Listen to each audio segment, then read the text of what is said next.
बहुत समय पहले महाराष्ट्र की पवित्र भूमि पर एक महान संत हुए, संत नामदेव। उनका जीवन भक्ति, प्रेम और भगवान के प्रति अटूट विश्वास का प्रतीक था। वे भगवान विट्ठल के परम भक्त थे और हर समय उनके नाम में लीन रहते थे। तीर्थ यात्रा की शुरुआत। एक दिन संत नामदेव ने सोचा, मैं पूरे भारत के तीर्थों की यात्रा करूंगा ताकि भगवान को हर रूप में अनुभव कर सकूं। उन्होंने अपनी यात्रा शुरू की, कभी घने जंगल, कभी तपती धूप, कभी भूख प्यास, लेकिन उनके चेहरे पर हमेशा एक शांति रहती थी। उनके पास ज्यादा कुछ नहीं था, बस थोड़ा सा सूखा रोटी यानी भोजन और भगवान का नाम। एक दोपहर की घटना। एक दिन कड़ी धूप में चलते चलते वे बहुत थक गए। उन्होंने एक पेड़ के नीचे बैठकर विश्राम किया और अपनी छोटी सी पोटली खोली। उसमें सिर्फ सूखी रोटी थी।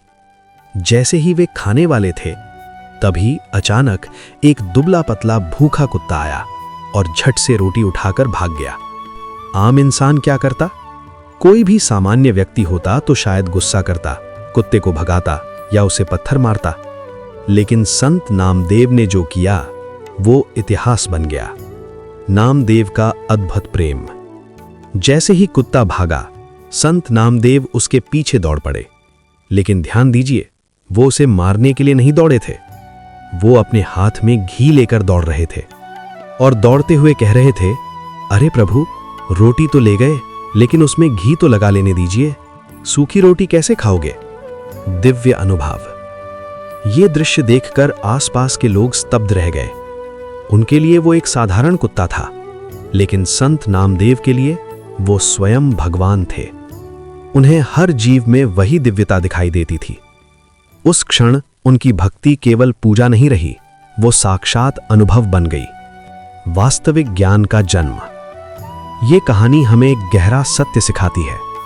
सच्ची भक्ति मंदिरों तक सीमित नहीं होती। भगवान हर जीव में निवास करते हैं। जिस दिन हम हर प्राणी में ईश्वर को देखने लगेंगे, उसी दिन हमारी साधना पूर्ण हो जाएगी। ये कहानी केवल भावुक नहीं है, ये गहन दर्शन है।